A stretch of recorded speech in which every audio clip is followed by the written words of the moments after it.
Bueno, muy buenos días. Es para mí pues, un inmenso placer y casi diría que más que un placer, un lujo, un gusto tener hoy aquí de nuevo, bueno, en el Centro Benedetti, en el canal YouTube del Centro Benedetti, ya quisiéramos estar en el espacio físico del centro, tener al escritor Jorge Eduardo Benavides, escritor peruano afincado en Madrid. Es un lujo y un gusto, no solo por el afecto personal, que viene de años, sino porque Jorge Eduardo Benavides pues, es sin duda una de las voces narrativas más brillantes, más destacadas, más sonoras de la literatura hispanoamericana y en concreto de la peruana de las últimas décadas. Para presentarle voy a dar unas pinceladas de su biografía y de su trayectoria narrativa. Jorge Eduardo Benavides nació en Arequipa, en Perú, en 1964 y estudió Derecho y Ciencias Políticas en la Universidad Garcilaso de la Vega. Desde 1991 vive en España, primero vivió en Tenerife y después, poquitos años después, ya se trasladó a Madrid. Su trayectoria como escritor pues, es ya muy dilatada y muy prolífica. Comenzó publicando cuentos, publicando relatos. El primer libro de relatos se tituló Cuentario y otros relatos, publicado en 1989, y ese género lo mantuvo después en un libro muy interesante que contiene relatos que a mí me parecen algunos de ellos excepcionales. Un libro de cuentos que se titula La noche de Morgana, publicado en Alfaguara en el año 2005. Por esos años, comienzos de los 2000, Jorge Eduardo Benavides publicó 3 novelas que constituyen una trilogía con sentido unitario. Se titulan Los años inútiles, El año que rompí contigo, que fue finalista en ese año 2003, fue finalista del premio Rómulo Gallegos y también premio Nuevo Talento FNAC. Y después de ese año, de esa novela, tenemos la publicación de 1 millón de soles en el año 2007. Como decía, estas 3 novelas, 2002, 2003, 2007, las 3 en Alfaguara, constituyen esa trilogía ubicada en la Lima de los años 80 y 90, ambientada, por tanto, en los peores momentos del terrorismo, del Sendero Luminoso, de la corrupción política de los años de Fujimori. Luego tenemos La parte de los vencidos, que es una novela de corte más intimista, una novela galardonada con el premio Julio Ramón Ribello de novela corta, Consignas para escritores del año 2012, también en el año siguiente Un asunto sentimental, Alfaguara 2013, que fue en ese año fue premio Torrente Ballester Jorge Eduardo Benavides, una novela también de corte más intimista, a la que seguiría su primera novela histórica, El enigma del convento, Alfaguara 2014. Una novela ambientada en el siglo XIX en Arequipa, a caballo entre la España de Fernando VII y la América previa a la independencia. Benavides recrea, por un lado, un convento del siglo XIX en Arequipa, en ese año, y al otro lado del Atlántico recrea el Madrid recién liberado de la ocupación napoleónica. En definitiva, una novela que nos ayuda a comprender mucho mejor el complejo contexto del proceso de la independencia peruana, pero también el de la España de la época, la de la invasión francesa. Más recientemente ha incursionado en el género policial con el asesinato de Laura Olivo en 2018, que fue premio de novela Fernando Quiñones, y ha continuado la línea de la novela histórica con El collar de los barbases, publicada en 2018. Bueno, como profesor de escritura creativa y talleres de creación literaria, ha impartido seminarios y cursos en universidades de Madrid, Granada, Alicante, Coruña, Lima, Boston, Harvard, Brown, Miami, Ginebra, Viena y Green Bay en Wisconsin. Y bueno, ha realizado talleres en centros culturales de Pekín, Shanghái, París, entre otros. Asimismo, dirigió el curso de escritura creativa online del Boomerang del grupo Prisa hasta el año 2009. Bueno, además, pues, ha colaborado y colabora con diversos medios informativos y culturales como El País, en el suplemento Babelia, Letras Libres, La Razón, Revista Ñ y Revista Mercurio. Hoy el título de su conferencia es muy original, se titula Patriotas, Poetas y Monjas en el Perú del siglo XIX. Bueno, yo quiero expresar todo el agradecimiento a Jorge por haber aceptado la invitación a estar hoy con todos nosotros. Nos encantaría que estuviera aquí físicamente, pero no queríamos privarnos en este tiempo tan difícil que vivimos de poder tenerle aquí, al menos en el canal de YouTube, para hablarnos sobre unos temas en los que él ha incursionado de forma muy específica, con todo un trabajo de investigación, porque para escribir novela histórica hay que hacer un trabajo de investigación inmenso, que me consta que ha sido muy duradero en el tiempo y que ha sido como realizar una tesis doctoral en realidad, pero la investigación no ha ido a parar a una tesis doctoral, sino a un libro de ficción, lo cual nos ambienta mucho mejor en la época en la que queremos entrar hoy, que es ese comienzo del siglo XIX, en este caso en el Perú. Antes de darte la palabra, Jorge, tengo que solucionar aquí una cuestión, y es que no funciona el audio de YouTube en la pantalla. Así es que, ¿tenéis ordenador? ¿Sí? ¿Las tres? Pues entrad al enlace de YouTube, ¿vale? Para poderlo escuchar. Muy bien, pues cuando quieras, Jorge. Bueno, muchísimas gracias por esa amistosa y sobre todo generosa presentación que has hecho. Como dice, yo tengo una relación con el Centro de Estudio Radio Minetti desde hace muchos años, contigo, con otros profesores de la universidad, que siempre me han tratado muy bien y donde he compartido una experiencia muy grata respecto a mis novelas y otros temas que he invitado allí. En este caso particular, como has mencionado, se trata de hablar del tema que fue el leitmotiv de la novela, el núcleo central de la novela que escribí, El enigma del convento. Y como bien has dicho en la presentación, ha sido un trabajo enorme de documentación. Yo no soy historiador, soy un novelista, pero cuando abordé este tema entendí que gran parte de la verosimilitud de una novela descansa en conocer al mayor detalle todo aquello que vas a contar. Y eso significó para mí un tiempo completamente distinto al que habitualmente le entrego a las novelas. Yo suelo tardar con ellas, pero ocupó por lo menos un par de años exclusivamente de investigación. Como dices, es como hacer una tesis, me recordaba mi época universitaria. Porque había que leer muchas cosas y había que leer acerca de asuntos que de manera tangencial podían ofrecer o podían esclarecer un poco mejor lo que estábamos tratando de contar, lo que yo trataba de contar de manera central. A mí el tema me interesó de una manera también un poco fortuita, pero como has dicho, yo soy de Arequipa. En Arequipa hay un convento que es el convento de Santa Catalina, que es un convento muy grande, me parece que es uno de los más grandes y más antiguos que hay en Hispanoamérica, y en realidad es una pequeña ciudadela. Para quienes lo conocen sabrán perfectamente de qué les estoy hablando, y para quienes no, todavía es fácil por lo menos entrar, como hacemos ahora, a través de internet y ver algunas fotos y algunos vídeos de esta, como digo, pequeña ciudadela dentro de la propia ciudad de Arequipa, y que data casi de su propia fundación como ciudad en el siglo XVI. El convento de Santa Catalina es uno de esos monumentos que son inexcusables a la hora de visitar la ciudad, y por lo tanto para los arequipeños no solo es motivo de orgullo, sino también un poco de ese orgullo inmóvil con el que frecuentamos las cosas que tenemos tan cerca.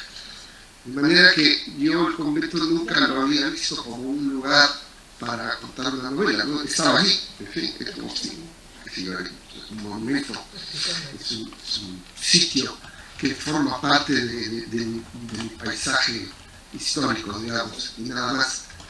Y haciendo una visita a escuché que el guía hablaba de que en determinados años vivían muchas mujeres en ese convento, no solo monjas, vivían también mujeres que habían decidido apartarse un poco de la vida del siglo, como se dice en estos casos, y vivían en este sitio que, como digo, es una pequeña ciudadela, ¿no? Llena de celdas, patios, claustros, mercadillos, etc.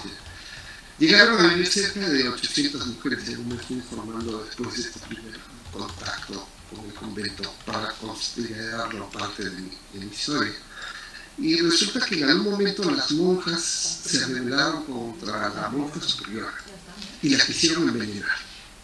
Entonces me pareció una historia realmente fascinante ver aquella ciudadela y un grupo de monjitas enfadadas que quisieron envenenar a la superiora.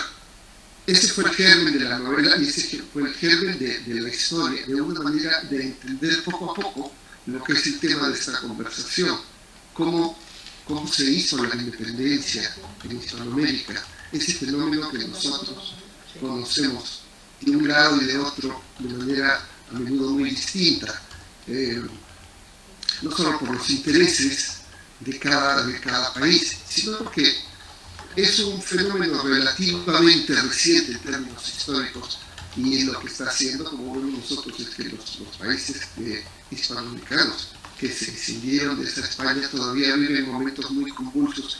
Todavía se habla del periodo colonial, todavía se habla de las manifestaciones culturales, de los atropellos, de las injusticias, de las bondades, de todos los fenómenos que aportó la llegada de España a Hispanoamérica.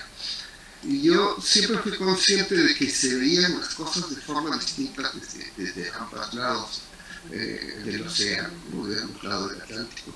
Porque yo vivo en España ya mucho tiempo, pero creo que ya vivo más tiempo aquí que allá. Entonces me parecía muy interesante para mí, como para muchos otros, realmente entender ese proceso. Pero naturalmente, como los escritores entendemos estos procesos, es a través de la ficción. A menudo las ficciones históricas nos explican de una manera más intuitiva lo que la historia solo nos ofrece de manera muy puntual con ciertos datos. Porque la historia contada a través de una novela, a través de una ficción, especula sobre cómo pudieron ser las cosas, recrea y da voz a personajes, ya sean ficticios, ya sean reales, los mezcla y los devuelve como si fueran todos ellos, y lo son, parte de una realidad paralela a la real, pero que la explica porque la proyecta. Y yo creo en ese sentido que la ficción viene a ser algo así como el género de la historia, pero es la historia soñada. Es la historia de lo que no necesariamente ocurrió, de lo que pudo haber ocurrido. Naturalmente, en el caso del género histórico, si esto ocurre con todas las ficciones, en el caso del género histórico, el problema que acometemos quienes en algún momento nos enfrentamos a ello es a ganar la confianza del lector acerca de lo que estamos contando, porque no hay la arbitrariedad que existe en una novela de cualquier otra índole, donde yo simplemente me invento mis personajes y los hago andar por un mundo muy parecido o no al mundo que habito. La ficción histórica requiere reconstruir un escenario y reconstruir la época y tratar de entenderla desde la perspectiva de esos personajes. La ficción histórica, pues, requiere que nosotros hagamos esa reconstrucción de la manera más fiel posible, sabiendo además que el lector nunca va a encontrar allí la verdad exacta, va a encontrar una interpretación, ¿no? No hay nada más peligroso, por otro lado, que creer que las ficciones son reales, como sabemos quienes nos dedicamos a esto, como saben muy bien los lectores. No debemos creer que la ficción, la ficción histórica es tal cual. No se aprende allí la historia, lo que se aprende es a entender probablemente cómo fueron los procesos que se dieron en ese momento determinado, cómo fue la Roma imperial, cómo fue en este caso la España de Fernando VII, cómo fue Cipriano. Y uno, a medida que escribe, va descubriendo cosas. Es lo que me ocurrió a mí. Yo quería contar una historia que transcurriera en el convento con unas monjas que quieren envenenar a la superiora, y nada más. Pero a medida que fui investigando acerca de cómo era la vida conventual de ese entonces, cómo era Arequipa, cómo era esa época, fui viendo que era de manera absolutamente inevitable hablar del proceso de independencia que se estaba generando y que estaba convulsionando todos estos países de una manera que probablemente ahora nos cuesta un poco entender. Hay cosas que nos cuestan entender, grosso modo. Por ejemplo, que los peruanos que se querían independizar no es que sintieran a los españoles como unos invasores, no eran marines entrando a Irak. Esos procesos no eran así. Es decir, para entrado el siglo XIX y desde finales del siglo XVIII, se habían dado una serie de circunstancias que habían hecho que las sociedades que habían evolucionado como parte de España y Hispanoamérica empezaran a entender sus problemas como distintos a los que estaban ocurriendo en la península, en España peninsular. No podemos olvidar lo que se tardaba en llegar de un lado a otro, ¿no? Es como tener ahora una colonia en la luna.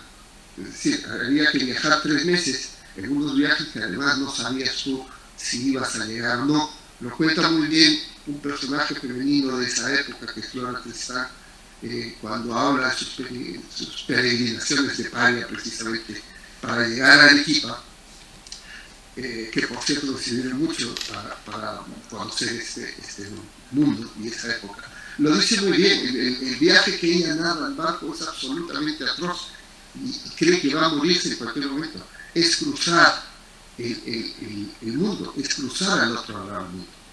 Quizá nosotros ahora no lo entendemos tanto porque los vuelos han hecho que las distancias sean completamente distintas, que 12 horas de vuelo o 14 hasta Chile nos pueden parecer insufribles, pero imagínense, hay que imaginar lo que era ese entonces. Y eso configura situaciones distintas. Las noticias también viajaban a otra velocidad. Lo que ocurría en España llegaba con muchísima diferencia al Perú o a otros países con unas ideas distintas. Eran mundos relativamente inmóviles para los tiempos que nosotros entendemos ahora tan rápidos y que nos traen tantas cosas buenas y malas como esta pandemia. La cuestión es que lo primero que habría que entender, que es lo que genera ese patriotismo, no es una idea de despojarse del colonizador, aunque muchos de esos patriotas utilicen ese discurso, en muchos casos violento, independentista, pero todos ellos, para empezar, la gran mayoría de ellos son criollos, son gente muy vinculada a España porque sus padres o sus abuelos lo fueron directamente y porque había una gran diferencia entre el mundo que habían generado ellos y el mundo de los indios, el mundo de los nativos de allí, que estaban en muchos casos perfectamente integrados y en otros había esa distancia con España que se iba haciendo cada vez más insoportable. Yo tengo la sensación de que quienes más sufrieron esa sensación de distancia fueron precisamente quienes llevaron a cabo el proceso de independencia y que era gente que pertenecía evidentemente a las élites sociales. Evidentemente no solo fue así, pero como uno puede ver haciendo este repaso por la historia, encontrará que nuestros héroes de la independencia son gente que perteneció a la élite cultural, a la élite económica de sus países. Ahora, el proceso, lo fascinante del asunto es que muchos de ellos vivían también rotos por una situación que se les iba de las manos. Porque muchos de ellos se sentían españoles, no concebían otra cosa que ser españoles, los españoles de la periferia, pero al mismo tiempo se sentían propios de esas naciones que se estaban gestando. Ese es el caso, por ejemplo, del general Manuel Goyeneche, que fue un arequipeño de una familia de allí, de terratenientes, que fue enviado de Arequipa a estudiar su carrera militar y a trabajar con una familia más o menos rica de Andalucía, familia suya, cuando tenía apenas 12 años. El general Goyeneche, que dando el tiempo será general y peleará en las guerras de independencia cuando Napoleón invade España, es el que asume, fíjense, es un personaje fascinante que demuestra muy bien esta decisión sentimental, si se quiere, este desgarro y esta fractura que significa un proceso independentista. Y es que él es arequipeño, es peruano, es español, vive en España y ha luchado para España contra el invasor, que es el francés. Y de pronto él se ve, por las circunstancias, comisionado por las juntas para viajar a América y dar el mensaje de que España es invadida por los franceses y que las colonias americanas, el virreinato del Perú y los demás países de esta América española siguen siendo parte de España. Es un poco también muy novelesco, porque él parte solo 3 días después de que partiera un barco, un brick francés, con el mensaje a América de decirle: se acabó, ya no son españoles, ahora son franceses. Es indudablemente novelesco imaginar esa especie de carrera que se hace para ver quién llega antes y quién da el mensaje, mientras en España, mientras en América todo era absolutamente confuso. Hay personajes tan contradictorios, evidentemente, como Manuel Goyeneche, o como quien era en ese entonces el gobernador de esta provincia del Río de la Plata, del virreinato del Río de la Plata, que era francés, y sin embargo había peleado con los españoles y se sentía más español, así que no le da demasiado interés a lo que dice su paisano francés cuando llega con este mensaje. Cuento esto para ver lo confuso y lo difícil que resultaba todo. Goyeneche es enviado como representante del rey. Él es el representante del rey y tiene capacidad para destituir virreyes, porque muchos estaban aprovechando esas circunstancias políticas que vivía España para soliviantar sus ideas independentistas. Es un momento en que todo parece encajar, todo zozobra y todo es aflicción, rebeldía, todos son algaradas, todas son dificultades para entender el mundo que se les estaba rompiendo, que es literalmente eso lo que les estaba ocurriendo. Y Goyeneche, que es peruano, que es arequipeño, es el representante del rey y llega a América y va sofocando las revueltas independentistas en nombre del rey. Cuando él, después de todo eso, que es uno de los personajes centrales de mi novela, que yo lo hago que sea primo de una monja superior de ese entonces, ¿no? A grandes rasgos, la novela lo que quiere contar es un poco un elemento casi metafórico de todo esto, y es que Goyeneche guarda en el convento de Santa Catalina unos documentos muy importantes que corren peligro ahora que las revueltas independentistas están azotando de arriba abajo la América española. Y él encarga que viajen por circunstancias dos mujeres españolas tienen que viajar, entrar en el convento, porque la prima de Goyeneche, la superiora, le ha mandado unos mensajes en clave diciéndole que está siendo envenenado y que los documentos corren peligro. Digamos que, aunque yo no lo planteé así al principio, con el tiempo veo que en la novela lo que genera esa trama es más o menos la misma sensación de confusión, de traiciones, de esa especie de ballet siniestro de intereses, felonías, documentos que se jugaban muchísimo y que eran tan importantes para los intereses de unos y otros.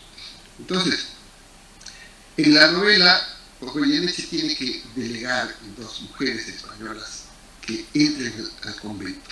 Tienen que entrar de una manera casi subrepticia, como si fueran ellas novicias, como si quisieran profesar como monjas, cuando lo que tienen es que ponerse en contacto con una chica de allí, con una monja que ha sido delegada por la superiora para que les dé ciertos mensajes.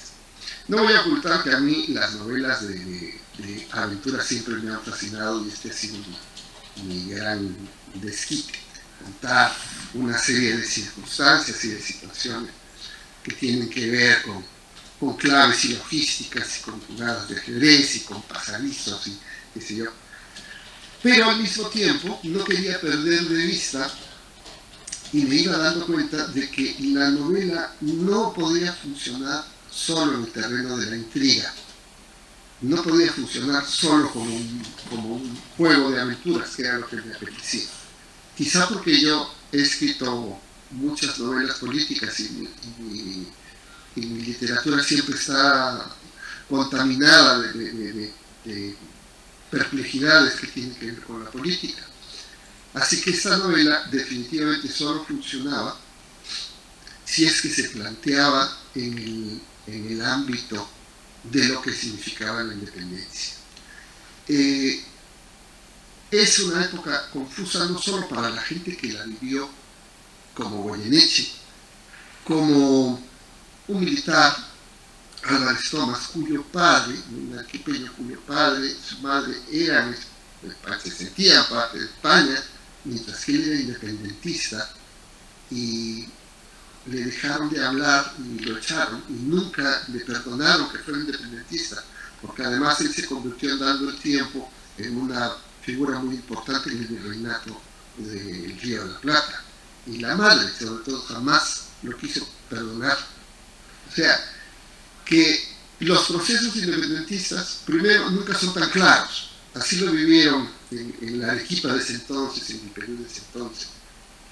Cuando llegaban las tropas independentistas a Arequipa, salían a vitorear los mismos que cuando se iban y llegaban las tropas españolistas, salían también a vitorearlos. Es decir, la gente, como ocurre en estos casos, siempre ha superpuesto su tranquilidad, su prosperidad y su vida a los ideales que llaman a otros de manera tan exigente. Así que yo, a medida que iba entrando en la novela, veía que la idea de los patriotas no es como a mí me la enseñaron en la escuela, en Hispanoamérica sobre todo. Yo creo que se enseña el proceso independentista y nuestras fiestas nacionales en el Día de la Independencia, naturalmente, de una manera muy heroica, y creo que a menudo muy superficial, porque no terminamos de entender bien ese fondo que yo fui descubriendo, de gente que luchó para la corona y gente que luchó después para la independencia, gente que había luchado para el rey de España, gente que después luchó contra él y iba de un lado a otro, algunos por ideales y otros por simples intereses, por defender sus tierras, su provincia, su vida,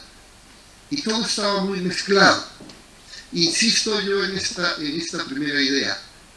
Uno piensa que los hispanoamericanos tenían una noción clara de lo que era, y no era una noción tan clara. Esa es la sensación que yo he sacado leyendo cartas, documentos, libros sobre la parte de lo que vivía la gente. A menudo se encuentra allí más verdad que en los propios libros de historia.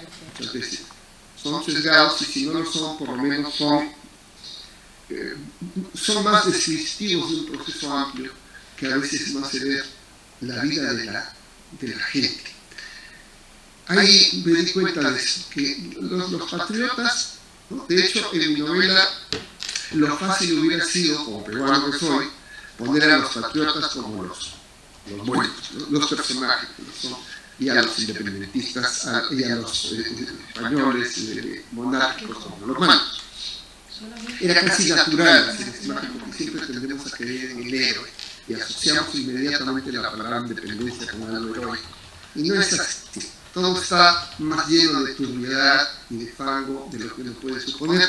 Y porque la gente puede tener ideas muy nobles, pero puede usarlas en su propio provecho o verse arrastrado por circunstancias, que era lo que les ocurrió a muchos de estos personajes. Hay personajes allí, ¿no? Si eso ocurrió con los militares y con los héroes, eso iba bajando también a la ciudad. Eso iba bajando también a la gente que vivía sus pequeñas y cotidianas vidas y de pronto se sienten llamados por el calor de la independencia o por luchar contra esta porque se sienten completamente monárquicos.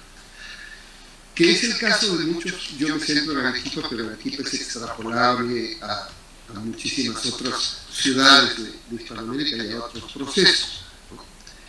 Porque ahí está un poeta nuestro que es Mariano Melgar, que era un hombre que vive enamorado de una chica que no le hace caso, le escribe unas cartas maravillosas y sentidas, y que un poco por insuflar su patriotismo por lo que está ocurriendo y otro poco por su dolor emocional, se convierte en un independentista y lucha para la independencia. Estamos hablando de los procesos previos. Las independencias no son unos procesos como sabemos que se dan de la noche a la mañana. A él lo fusilan en 1815. La independencia del Perú, de manera oficial, se da en 1821. Y todavía hay batallas como la de Ayacucho en 1824.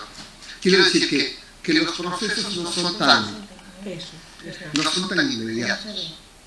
Y Mariano Melgar se ve inmerso en estas batallas, y yo, por lo que leo de él, por lo que he ido averiguando, por lo que cuentan sus coetáneos, por lo que se dice de él, claro, fue un hombre que vivía ese proceso suyo personal de desgarro, más otros suyos personales, que también influyeron en su decisión de luchar por la causa independentista. Ahora bien, ¿qué ocurría con las monjas? ¿No?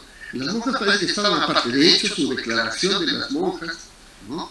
Que eran unas absolutas precursoras del Me Too, porque ellas vivían allí en su convento, no querían saber absolutamente nada del mundo exterior.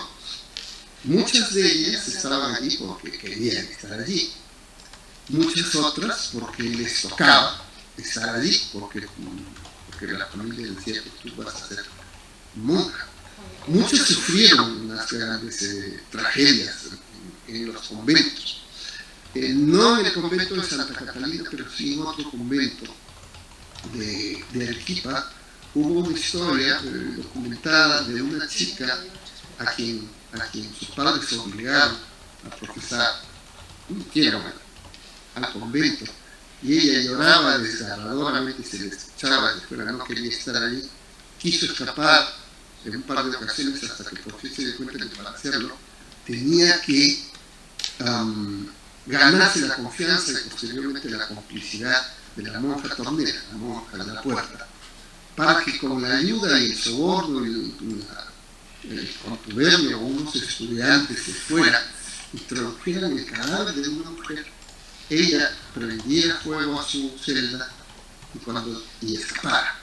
Y cuando descubrieran el cadáver pensaban que era ella. Y así lo hicieron, pero bueno, no le resultó porque al final la atraparon. Quiero decir que era realmente una situación para muchas mujeres terrible. Ahora bien, el convento de Santa Catalina, al parecer, era un convento que era más parecido a un centro recreativo, según cuenta Flora Tristán. Las monjas tocaban el piano todo el día, cantaban, se hacían visitas, se llevaban meriendas, tenían una vida bastante relajada, digamos, en ese sentido. Hay otros documentos que también hablan acerca de esto, ¿no? De ciertas insubordinaciones con respecto a las autoridades eclesiásticas por parte de las monjas. que querían hacer su vida al margen de los demás. Uno se da cuenta también de que muchas de esas monjas, y no todas, evidentemente, muchas de ellas eran mujeres instruidas, o mujeres con una intención clara de instruirse, de leer y de aprender y de disfrutar de la música. Y solo tenían una opción, que era alejarse del mundo para vivir con la tranquilidad que les suponía el convento y poder llevar ahí esa vida. No por nada, muchas mujeres, sin ser monjas, cuando se divorciaban, quedaban viudas o simplemente porque querían, se iban al convento, alquilaban una celda, tenían sus criadas y hacían ahí una vida, un mundo de mujeres, imagínense, 800 mujeres viviendo ahí entre monjas, novicias, criadas, donadas, las mujeres que vivían fuera. El convento, además, este convento estuvo cerrado absolutamente hasta mediados de los años 70 del siglo pasado, ¿no? Ahí, salvo visitas muy puntuales. Uno entra a ese convento, como decía al principio de esta conversación, entra a ese convento y lo que entra es como en un tiempo distinto, entra en una pequeña ciudadela de callejuelas estrechas, pintadas de azul o de blanco, encaladas, con geranios en las ventanas, con sorpresivas fuentes en un lado y otro, con pequeños patios. Es como entrar en un pequeño pueblo español de hace muchos siglos. Y así vivían las monjas hasta hace nada. Lo que es la documentación. Cuando uno entra al convento de Santa Catalina, va por las calles que tienen nombres, y tienen nombres de ciudades españolas. Es la calle Mala, que es la calle Granada, que es la calle...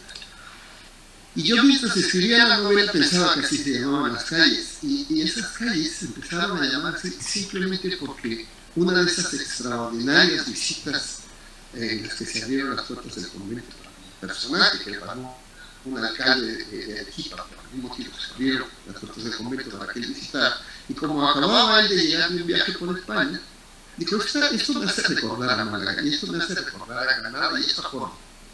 Y decidieron que esos iban a ser los nombres de las calles. O sea que yo iba a cometer un error de gran calado al ponerle esos nombres a las calles cuando en el año que ocurre en la novela, a principios del 19, no se llamaban así.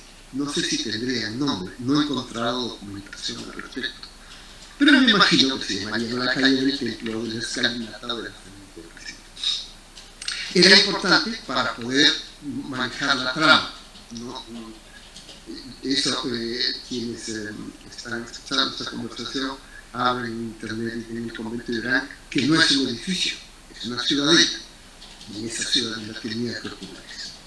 Bueno, era importante para la trama, pero no menos importante comprender, digamos, hasta cierto punto ese papel que jugaron las monjas durante estos conflictos de la independencia, o al menos cómo les afectó y cómo ellas también participaron. En ese mundo, digamos, hasta cierto punto apacible, bueno, apacible hasta donde podía ser, porque no eran unas monjas solo, como les digo, de oración. Flora Tristán lo cuenta muy bien, vivía con sus pequeñas suegras. De hecho, hay documentos que hablan de que muchas mujeres que vivían ahí, con la ayuda de sus criadas, hacían entrar a sus amantes. O sea que era bastante más relajado de lo que nosotros podemos creer que es un convento. Una mezcla de convento y spa, una cosa así, ¿no? Pero, ¿qué ocurría? Que estas monjas que tenían sus pequeñas diferencias, cosas, empezaron también, tenían a sus hermanos y a sus padres luchando en las guerras de independencia, en los primeros conatos de esas guerras. Entonces, cuando de pronto esas monjas ven que sus hermanos, que sus padres, que sus parientes han ido a la guerra y los han matado, o han sido encarcelados, o les han arrebatado sus propiedades, también se ven contaminadas por eso. Y empieza a haber entre ellas facciones. Y empiezan a haber monjas que están a favor de la independencia y monjas que están a favor de la corona. monjas pero básicamente, creo yo, no por las ideas mismas, sino por estas circunstancias personales que ellas vivían. Entonces empezaron a hacerse maldades, se pinchaban con agujas cuando pasaban por ahí, tiraban ratones en el pozo de una, en fin, es decir que, y en algún momento quisieron envenenar a la superiora un grupo de monjas que se rebelaría contra esta. Es decir, que todo ese proceso independentista contaminó de arriba abajo la sociedad, incluso en lugares en los que uno a lo que pronto, a simple vista, puede pensar que no tendría nada que ver. Como les decía hace un momento también, las monjas en los conventos se usaba y se usa para ese término. Vivir en el siglo, que es vivir fuera del convento, que es en esa frase, esa vocación de decir que hay una vida que no nos interesa, que ocurre de puertas para afuera. Nuestra vida es aquí, es oración y es otras cosas. No, todo eso también se contaminó. Todo eso terminó, digamos, subvirtiendo la idea de la vida religiosa y contemplativa. Ese pequeño universo relativamente autónomo, porque las monjas entraban y tenían que dar el dinero a los padres para su mantenimiento, porque, en fin, eso no se mantenía solo.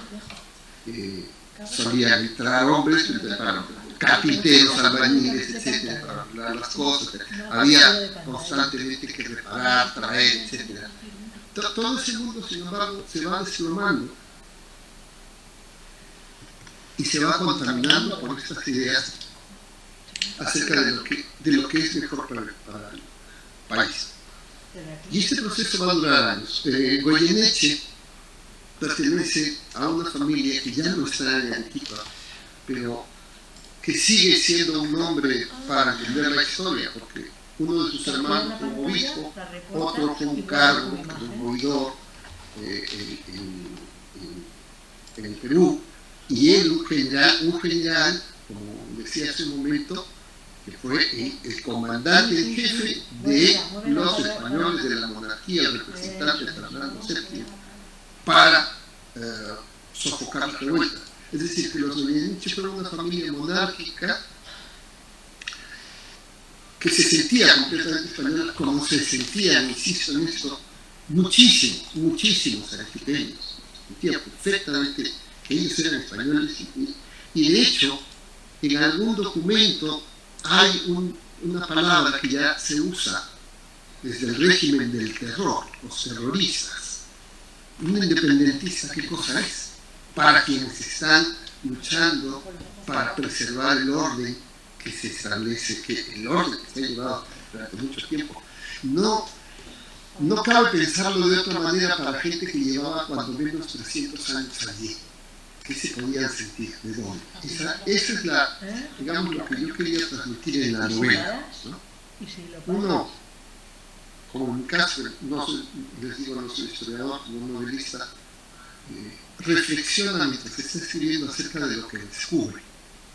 No hay una idea, digamos, preconcebida de hacer la tesis. Yo no sabía que iba a contar esto. Sabía que la trama de la novela tenía que ver con esos documentos secretos y con una intriga y con un viaje de unas mujeres hasta la remotísima Arequipa, ¿no? En la España de Fernando VII, en la que además están ocurriendo cosas también terribles. Es un mundo también completamente revuelto, porque por un lado está el ultraje de ser invadidos por las tropas napoleónicas y estando menos el ultraje de ir descubriendo que el rey Fernando VII es probablemente uno de los peores y el peor monarca que ha tenido España, y leer sus biografías y lo que ocurrió en la época nos lo hace ver así, que tenía él una camarilla, se llamaba así, de gente escasamente preparada, si se puede decir, y que influía muchísimo en las decisiones del gobierno, que era un gobierno absolutamente errático y que en algún momento además quienes estuvieron a favor de traerlo de vuelta fueron, como todos sabemos, traicionados por Fernando VII, ¿no? Que abrió aquella constitución por la que tanto se luchó. Todo esto, naturalmente, lo estaban viviendo también hispanoamericanos que estaban en ese momento en España y que ven que es un momento también para luchar y exigir que las provincias americanas sean tratadas no solo como una fuente inagotable de oro y de ingresos, sino que se les diera un valor un poco mayor que se les daba. Fernando VII siempre decía, esa América, decía, entiendo, esto solo me trae líos. Y esa España, también llena de conflictos y de dolor, ¿no? llena de ese momento de traiciones y de guerra, que van a gestar además un momento muy duro, que es la primera guerra carlista, andando el tiempo, no mucho más allá, a la muerte de Fernando VII, se va a dar esa guerra, que yo creo que los españoles no deberían olvidar esa primera guerra carlista, porque fue casi exactamente 100 años antes de lo que es la guerra civil que todos conocemos, y que enfrentó a los españoles de una manera absolutamente brutal, tanto que tuvieron que venir observadores de fuera porque era un horror la manera como se trataban los españoles en esa primera guerra carlista, que evidentemente en ese momento no se llamaba carlista, era más una guerra civil.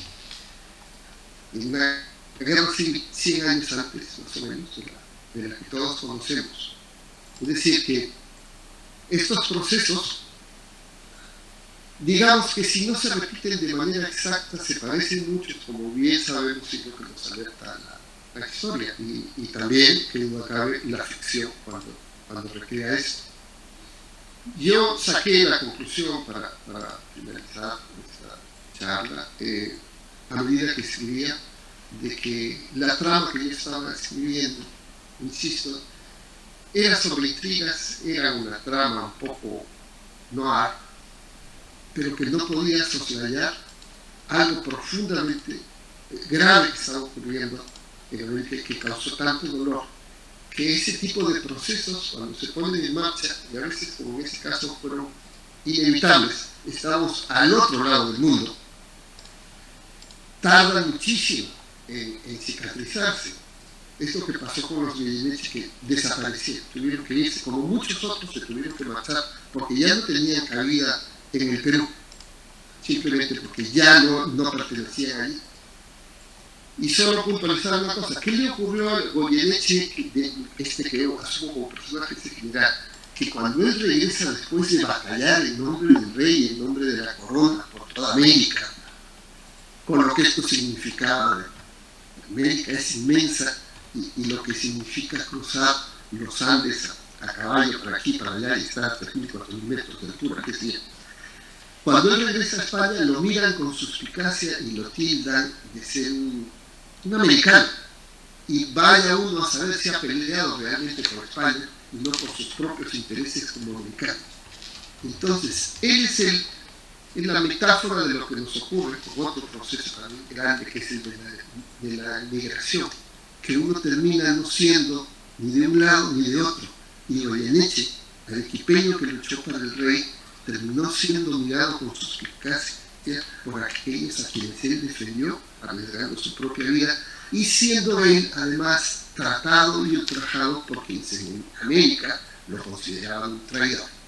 La historia está llena de sinsabores de este tipo, y eso es más o menos lo que yo quería contar en esta novela sobre los patriotas, sobre las monjas y sobre los independentistas de Venezuela.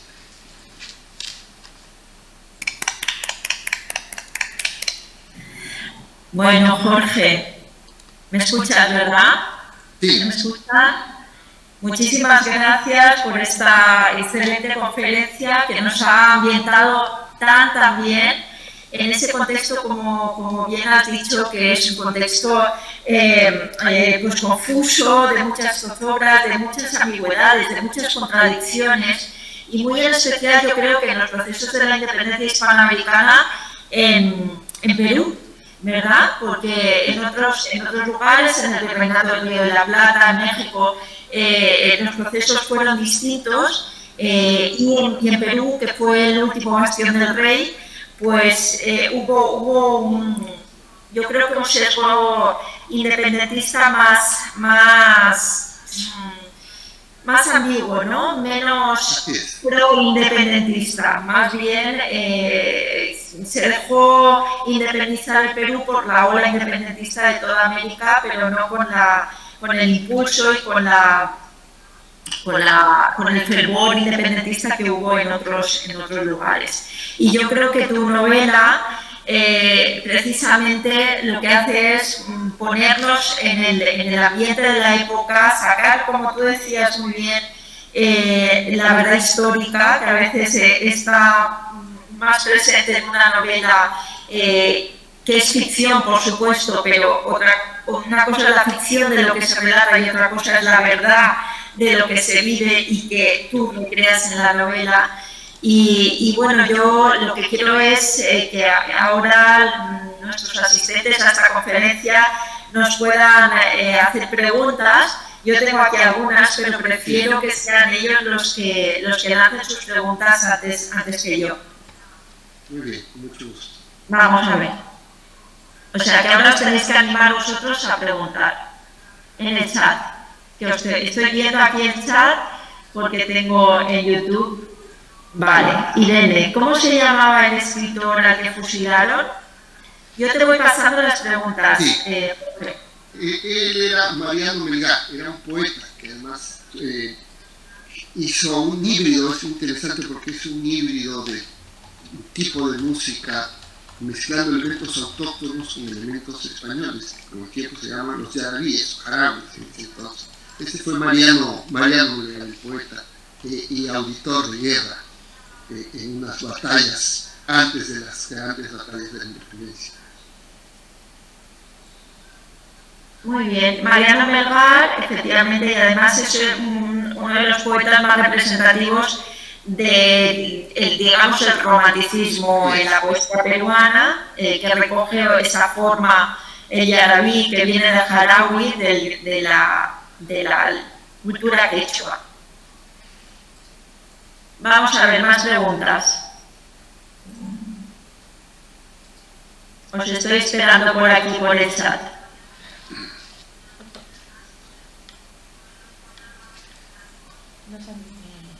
Bueno, mientras las van pensando, que yo sé que nos van a preguntar, a ver, bueno, ¿cómo? A ver, que no la veo bien. No. A ver, un momentito. Ahora, sí. ¿Cómo se llamaba exactamente el general? El general Goyeneche, ¿te refieres? Era José Manuel Goyeneche. José Manuel Goyeneche. Sí, lo que decía es que la familia Goyeneche era muy importante, dio a estos personajes, dio a un obispo muy famoso. De hecho, creo que incluso en Arequipa se conoce más la historia del obispo Goyeneche que el propio general. Yo cuando he ido a Arequipa, al menos cuando he hablado con gente que sabe y le interesa la historia, pero digamos que en la idea más arraigada, popular, el obispo Goyeneche, uno dice Goyeneche, piensa en el obispo, y yo pienso más en este militar, porque me pareció un personaje fascinante, que murió en España, un hombre que nunca se casó, que vivió. Tengan en cuenta que cuando él pelea las guerras de la independencia, me parece que tiene 36 o 38 años, parece. Y luego regresa a España, regresa cansado y regresa amargado por todo esto. Y aunque sigue siendo un personaje político, va quedando cada vez más atrás, más opacado. Me parece incluso que él fue diputado por Arequipa en algún momento, pero desaparece de la vida política, y creo que en América, en Arequipa no se le conoce tanto, no se conoce así su historia, salvo a quienes de verdad les interesa, o hablo con gente que le interesa esto y sabe con pelos estudiantes de historia. pero creo que es algo que suele ocurrir también con ciertos personajes. Vale, muy bien, Jorge. Te preguntan si hubo monjas que fueron escritoras destacadas. En ese entonces no, o por lo menos el problema con el convento de Santa Catalina es que como estuvo tantos cientos de años realmente cerrado de forma hermética, hay una información mínima acerca de lo que ocurría, como les contaba, respecto a los nombres de las calles. Es decir, no sabíamos nada. Yo he tenido que buscar fragmentos de historias. El de Flora Tristán que comentaba es quizá el más rico porque a ella la invitan como extranjera, la invitan al convento de ella, y ella cuenta con mucha minucia este gusto que tenían las monjas por la lectura, por música, como lo hay en algunos fragmentos leídos por aquí y por allá, pero no hay evidentemente ninguna monja que haya destacado o de la que se haya sabido. Lo fascinante es que si en algún momento alguien investiga, quizá encuentre más documentación y podamos encontrar más acerca de esa vida, de esa parte, aunque mínima, que habría intelectual en el convento. Sí, y hablando de monjas destacadas, pues ellos, los asistentes, saben que en México está Sor Juana Inés de la Cruz como la principal, ¿no?, figura que está en el convento y que desarrolla una obra impresionante, poética y narrativa también en sus cartas, que es Sor Juana Inés de la Cruz. A ver, respecto a las diferencias ideológicas que existieron en el convento de Santa Catalina, ¿cómo se desarrolló ese conflicto cuando se logró la independencia? O sea, ¿cómo se desarrolló? La pregunta es, el conflicto ideológico que estaba en el convento una vez lograda la independencia. Sí, al parecer el convento, también en el convento llegan los estragos, la pobreza y las miserias que trae la guerra, y por lo tanto hay menos. El convento era un refugio. Cuando había la guerra, sonaban las campanas a regato y todo el mundo iba al convento a refugiarse allí, y muchos llevaban sus riquezas, y las ciertas crónicas, cosas que he leído, hacen ver que cada vez había menos riquezas que llevar, menos riquezas que guardar, y por lo tanto el convento va languideciendo, va pasando a un periodo en el que este tipo de conflictos ya pasa a un segundo plano, es decir, no se exacerba tal como ocurre en el mundo exterior, porque ya las monjas, primero que hay cada vez menos monjas, es decir, hay un momento un poco de esplendor del número de, no solo, insisto, de monjas, sino en general de mujeres que viven ahí a principios del 19. Insisto, según los datos que hay, que no son muchos, pero luego lo que va ocurriendo es que los propios problemas de la vida allí, el deterioro que van sufriendo, y esto lo sé porque uno va leyendo las peticiones de dinero que se hacen para arreglar escaleras que se caen, cocinas que ya no se pueden usar, mercadillos que hacían ellas los domingos que se van cerrando. Todos estos conflictos todos estos problemas terminan por devorar ese momento de conflicto esencial. Es decir, no quedan trazas, por lo menos hasta lo que yo he leído, de que eso continuara, de que este problema acerca de las independencias continuara. Lo fascinante de Santa Catalina es que yo supongo que he buscado bibliotecas por todos lados, aquí en España, en Perú y en Estados Unidos, no hay una gran documentación sobre lo que ocurría, lo cual lo hace muchísimo más fascinante, porque uno tiene que recrear y recomponer cómo era ese sitio, ¿no? A través de cartas, a través de pequeñas recreaciones que hacen quienes han ido, de gente que tiene monjas allí como familiares que están ahí de novicias, qué sé yo, y que van contando. Y con estos pequeños fragmentos es que uno hace la historia de lo que ocurre. No digo más. Imagínense que hablamos del 19, ¿cómo sería la vida de ese convento del cual casi no hay información, pues 100 o 200 años antes? Muy bien, pues vamos a ver, te siguen preguntando. Vale, Goyeneche fue el representante del rey, creo que había dicho, sí. Otra pregunta. Buenos días, de Erika Rodríguez. Ha sido un placer escuchar al señor Benavides. Entiendo que la novela histórica tiene una gran labor de investigación. Ya ha sido muy complejo investigar acerca de esta ciudadela. Bueno, ahora estabas hablando de ello, ¿no? De la falta de documentación. Yo iba mucho a la Biblioteca Nacional. Yo, de hecho, tú sabes, a mí me gusta mucho escribir en la Biblioteca Nacional. La Nacional de España. La Nacional de España, sí, de Madrid. Y fue maravilloso porque hay ahí una cantidad de libros sobre la época que me permitió ir estudiando lo que ocurría. La complejidad de esta información, yo nunca había cometido en una novela, es que hay que ser muy organizado para decir, estos son datos anecdóticos, estos son personajes, esto es sobre la arquitectura, esto es sobre la economía. ¿Para qué sirva? Porque uno no puede decir, por ejemplo, qué era lo que comían, ¿no? ¿Cuáles eran sus comidas? Y claro, hay todo un glosario de términos y de platos y sus riquezas gastronómicas que se han perdido y lo que costaban las cosas, ¿no? Entonces, esa información sirve para entender otra, pero hay que estudiarla mucho, hay que buscar, y como digo, así como había información de Arequipa, de la sociedad, de la política de ese entonces, del convento, la información es muy poca. Pero yo creo que las novelas históricas, insisto en eso, mal haría una persona en utilizar una novela histórica como referente de lo que quiere aprender en una época, sino como decía Eva muy bien también esta idea de que las novelas históricas captan lo esencial de la época, ¿no? Porque uno no pretende, novela puede tener, como todas las novelas históricas, así de incongruencias que yo he procurado de manera casi maniática que no exista, pero habrá. Y eso solo se puede cubrir con mucha información, con una información que además no se puede poner toda, porque creo que uno de los peligros de las novelas históricas está en que los escritores nos veamos tentados a poner absolutamente todo lo que hemos aprendido de la época, y no es así.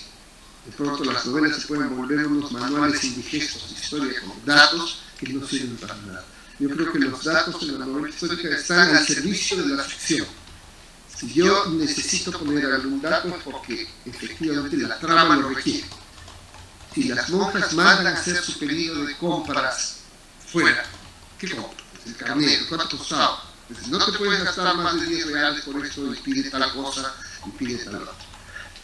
Pero no es una exposición completa y minuciosa de lo que ocurría.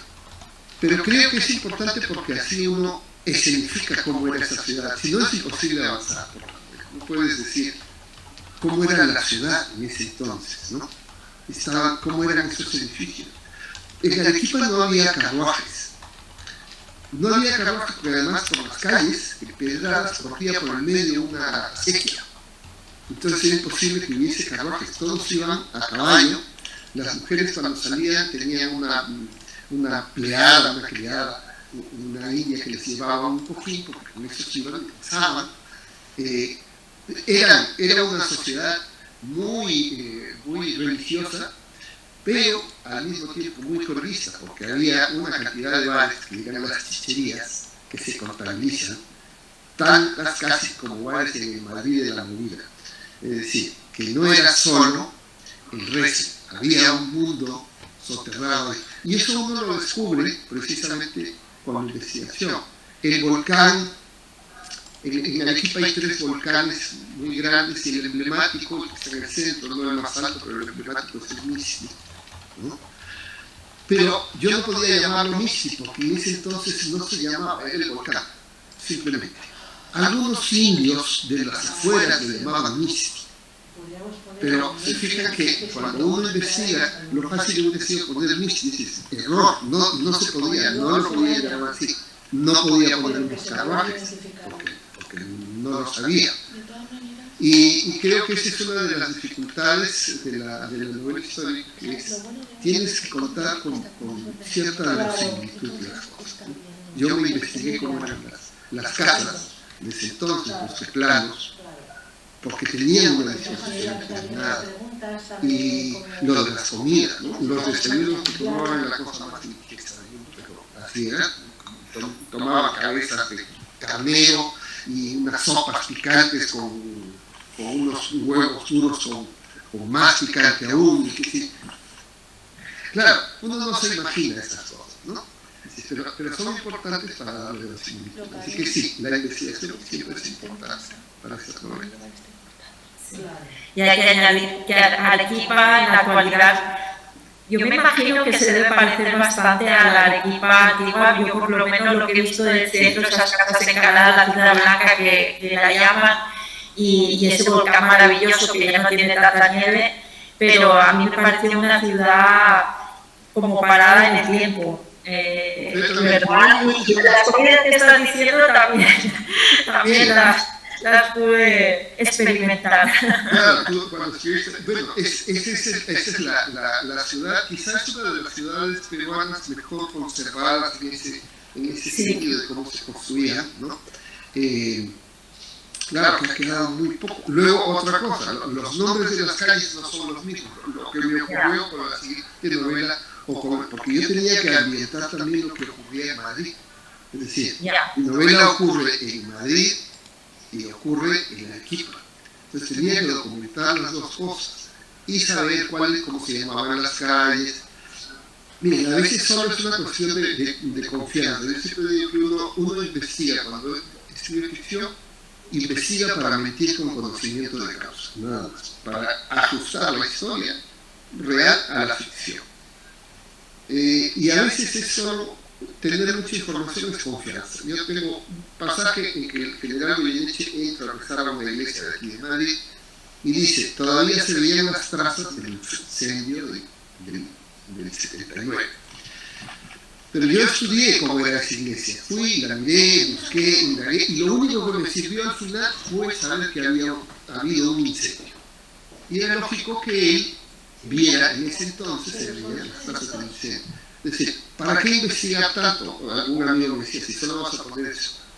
Porque lo que se pone es lo mismo, lo que no está, esa teoría de Hemingway respecto al cuento, que es un iceberg, ¿no? El cuento solo es una parte que es visible y lo demás está oculta, vale para la información. Eso, la confianza. Muy bien. A ver, Sara dice que no ha entendido bien la similitud entre la primera guerra carlista y el proceso emancipador. Si pudieras dar alguna pincelada.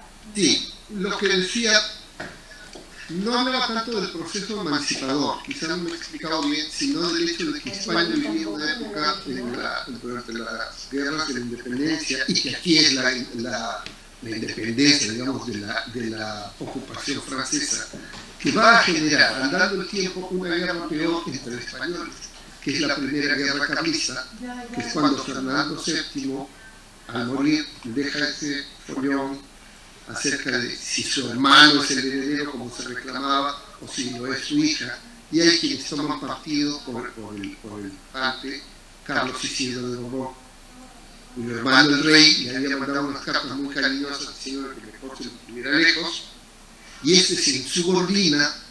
En Portugal las cartas son cada vez más ágiles, ya no son hermanos míos del corazón amado, sino Carlos, ¿qué estás haciendo tú aquí?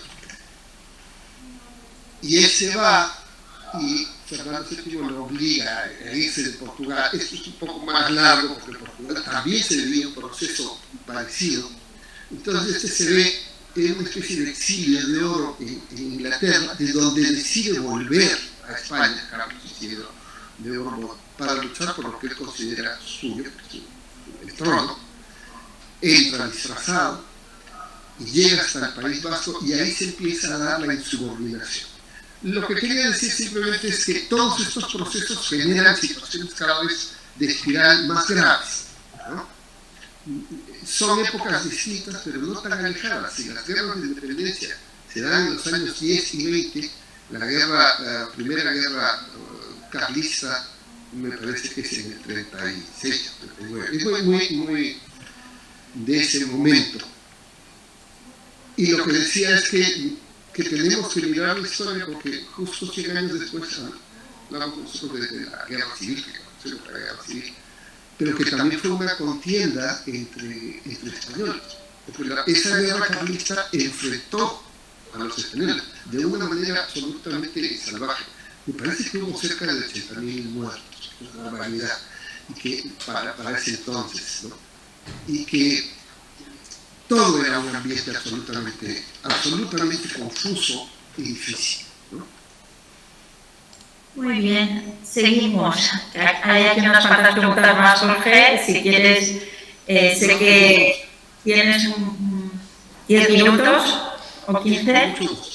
Muy bien. Jaume te dice, como escritor, ¿cómo plantea usted la escritura? ¿Piensa toda la estructura y los giros previamente y luego lo escribe? ¿O va avanzando en la trama y construye el argumento a la vez? Bueno, y dice, ya sea en esta novela en concreto o en las otras. Me ha recordado la pregunta de Jaume una conversación contigo y con Leonardo Valencia, donde hablabais del escritor brújula y el escritor mapa, ¿verdad? Sí. Bueno. Pero los escritores somos así. Hay escritores que siguen lo que va surgiendo, digamos, ¿no? Hay escritores que llevan su brújula y van averiguando por dónde va. Saramago confesaba que escribía así, Javier Marías me parece que en algún momento lo ha dicho, Murakami en otro orden, en otro mundo de literatura en español también. Y hay escritores que necesitamos construir un esquema previo para saber hacia dónde vamos. Yo en ese sentido me considero más un escritor de mapa. Naturalmente esto es solo una especie de apuesta, porque luego uno tiene que saber dejar que la trama vaya avanzando por donde mejor le conviene avanzar. Creo que ese es el proceso. Yo cuando escribía la novela, esta novela es una novela escrita en un contrapunto. Hay un capítulo que ocurre en Arequipa y otro capítulo que ocurre en España. Empieza en España y va saltando hasta cierto punto en que convergen ambas historias. Pero como yo soy muy de mapa, yo escribí varios capítulos que ocurrían primero en un sitio. De tal forma que quienes leían el primer borrador decían, pero es que no entiendo en absoluto dónde vas a meter aquí a las monjas si estás contando la novela. Es que luego eso se ensambla.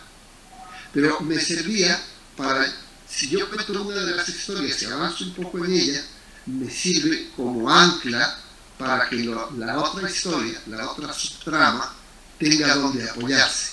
Si no es muy difícil.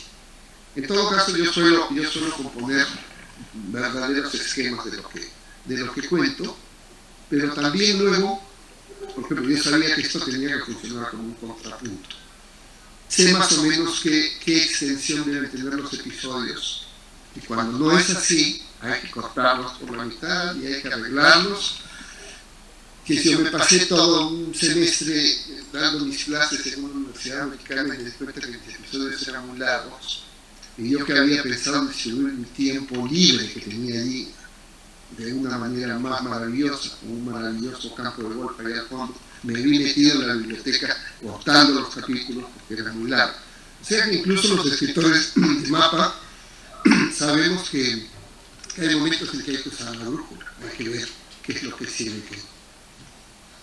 Muy bien. Vanessa dice, en el proceso creativo de la novela, ¿qué momentos históricos desechó para reemplazarlos por ficción? En realidad no hubo momentos que se reemplazaran tanto por la ficción como que, porque es una pregunta realmente interesante esta, que hay escritores de novela histórica que lo que buscan es recrear con muchísima fidelidad lo que pasó y no quieren más o menos salir de allí y lo hacen muy bien, como Javier Moro, por ejemplo. Él cuenta cómo fueron las cosas. Yo especulo sobre ciertas cosas, pero la parte que especulo para mí es el territorio que no se contó y que vincula dos hechos que sí ocurrieron. Es decir, no hay momentos que contradigan de manera taxativa a lo que nos dice que ocurrió, a lo que la historia nos dice que ocurrió, sino que llenan las zonas de sombra que no se terminaron de contar.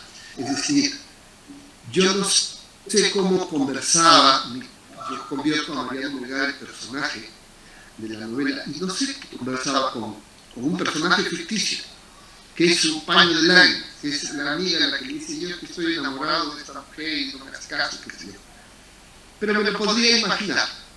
Es decir, para mí el reto de la ficción es llenar los agujeros, las elipsis de lo que la historia nos indica que ocurrió. Por ejemplo, yo ponía con especificidad que cuando hay esta incursión en la que va a pelear Bugatti, que le van a pegar un tiro, lo mataron, fusilan, pasaron por el río Tal, murieron 34 personas, 34 soldados. Porque eso está en la historia. Bueno, pues a mí me sirve ser fiel a la historia, pero lo que no se cuenta en la historia es si algunos de esos fueron hermanos, o si uno quiso salvar al otro y tuvo que chapotear y no pudo, ¿no? Y eso es lo que yo llevo, es decir, la historia, todo lo que sabemos, lo que yo he leído de la historia real, está allí, no está modificado.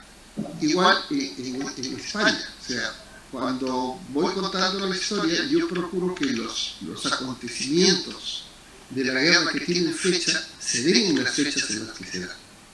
Y tengo que hacer girar alrededor la historia para que funcione. Lo cual es difícil cuando tienes que hacer que un personaje vaya a un estreno, ¿no?, de teatro y que ocurra la batalla. Entonces, tiene que funcionar así. Las casas, los palacios, la gente que existía, lo que ocurrió en España, es así hasta donde yo he leído, ¿no?, en investigación. Pero lo que no sabemos es cómo hablaban, qué se decía, cómo pasaban ciertas cosas. Ahora, los personajes ficticios pues viven sus vidas bastante ficticias y se amoldan a los personajes reales, ¿sí?, para que funcione. Eso es por lo menos lo que yo hago. Vale, Alba pregunta, aparte de la ficción histórica, ¿has escrito algún otro género? ¿Le interesa tocar algún otro en el futuro? Bueno, sí, Alba, él empezó con novela de corte político, ha escrito novela intimista, ha escrito novela incluso de corte policial, pero bueno, si tú quieres apuntar alguna cuestión más, o vas a seguir incursionando en otros... No lo sé, porque yo nunca me he considerado un escritor de género. Cuando yo escribí las primeras novelas me salieron políticas. Y yo les decía, sobre todo con la primera novela, la gente me decía, tú eres un escritor político, decía yo, pero déjenme un rato, mi primera novela, o sea, vamos a ver qué pasa con el tiempo, ¿no?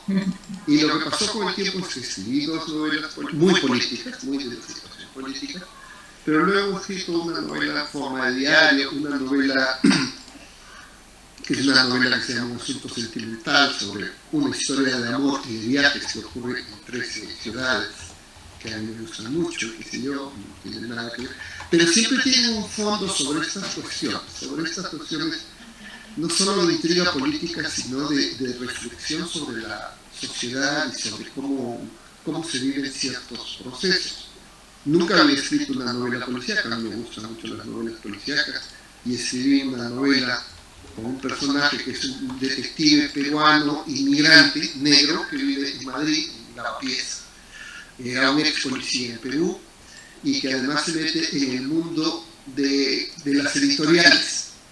Han matado a un agente literario, y este señor tiene que descubrir. A mí lo que me interesa de las ficciones es procurar contarlas investigando siempre nuevas formas, nuevas historias. No sé qué género, no sé qué tienen que ser historias.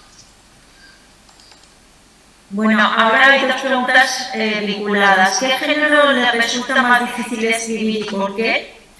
¿Y qué es lo que más disfruta y lo que le resulta más difícil del proceso de escritura? Bueno, géneros y proceso. Las novelas casi siempre a mí me ocurre que las disfruto a todo pasado. Cuando ya están muy encarriladas, están terminadas, ¿no? Hay una cosa que parece una frase que se dice mucho, casi una coquetería, y es rigurosamente cierto, al menos en mi caso. Cuando preguntan cuál es la mejor novela, casi siempre digo la que estoy escribiendo, porque esa que estoy escribiendo es aquella, ya las otras ya se acabaron, ya esos, para los lectores, muchos o pocos que haya, y ya no tienen nada que ver. Uno ha trabajado tanto en la novela que ya no quiere ni saber mucho de ella, porque se corrige muchísimo. Y lo único que entusiasma es la novela que uno está escribiendo en ese momento. Y cada vez que empiezo a escribir una novela me pregunto si ya me habré olvidado de cómo se escribe una novela, porque empiezan bastante mal. Después no lo sé, pero por lo menos cuando estoy escribiendo, al principio, pero yo no sabía cómo se escribe una novela, si está saliendo fatal. Sé que es parte de ese proceso. Así que, en realidad, todas las novelas, todas las que yo he escrito, siempre las he escrito pensando que tenía que ser la mejor que jamás pudiera ser. Porque si no, no hay ningún sentido, no hay ningún entusiasmo. Y el entusiasmo para mí está en el desafío de crear ese mundo que funcione. Me gustan mucho las tramas, es decir, que haya una serie de circunstancias que llevan al lector de un lado para otro, pero no quiero dejar de tocar siempre fondos, ¿no? Cuestiones de la naturaleza humana. Entonces nunca son los géneros los que me entusiasman. Sé que escribir otra novela histórica que en algún momento me lo he planteado es difícil porque requiere muchísimo tiempo de investigación. Y además yo seguiría escribiendo sobre ese siglo que es el que mejor conozco. Si me meto ahora a escribir una novela sobre los aqueménidas, voy a tener un gran problema. Sí, ya nos queda poquito, Jorge. Aquí hay un par de preguntas de Alejandro Quiles que creo, Alejandro, que ya te ha contestado. Jorge Benavides se preguntaba sobre si desde el principio sabes al detalle todo lo que vas a contar, y como aficionada a la escritura preguntaba desde el momento que comenzó a escribir la novela ya lo tenía todo pensado, etcétera, o deja margen a la improvisación. Creo que ya hemos contestado con lo que has comentado antes de esa necesidad del mapa inicial, del cual siempre van a surgir toda una serie de detalles, por supuesto. Laura ha comentado que algunas internas del convento veían escondidas a los chamanes. ¿Creían plenamente en Dios o las creencias religiosas eran híbridas? No creo haber dicho de chamanes, ¿no? Simplemente que metían algunas mujeres que estaban ahí, por lo que pensaban, metían hombres a novios, ¿no? Amantes.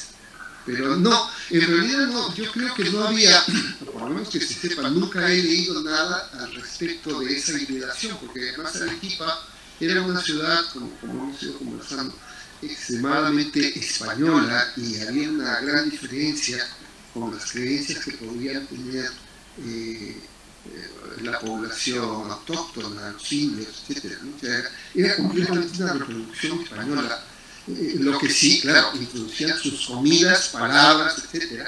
Que siempre ha ocurrido además en Arequipa, que hay muchos términos quechuas que se utilizan de manera habitual.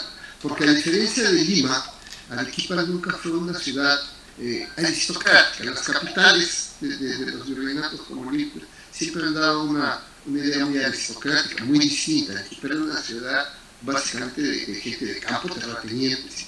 Entonces el trato era distinto, pero sí había esas diferencias. Las monjas eran monjas que yo creo, hasta donde sé, que solo creían en Dios y la manera católica de creer en Dios, y punto. Otra cosa es que algunas que estaban ahí sin querer estarlo, pues aprovecharan como unas criadas para mandar recaditos y decir cuando era algún movimiento. Muy bien, pues vamos a terminar voy a vincular varias preguntas. Nayara dice que si le fue difícil empezar en el mundo de la novela como escritor, y cuál es la rutina de trabajo a la hora de escribir. Y bueno, luego Julia pregunta si considera que en todos los géneros es necesario hacer un proceso de investigación. Es decir, si fue dificultoso empezar como escritor, cuál es tu rutina y si en todos los géneros se precisa una investigación profunda. Yo creo que escribir y cómo le vaya a uno tiene que ver con muchísimos elementos, no necesariamente literarios. Yo me considero una persona que tuve muchísima suerte, que mandé una primera novela que me la aceptó la primera Alfaguara hace muchos años, y eso naturalmente también fue un golpe de suerte, vamos a ver. Es decir, que llegaran los lectores adecuados en el momento adecuado y que empezaron a escribir, siendo un escritor que vivía en Canarias en una época pre-internet, ¿no? Que había que mandar la novela en papel, en unas cajas, era una novela de 600 y pico páginas, en fin, que llegara, que leyera, que les gustara.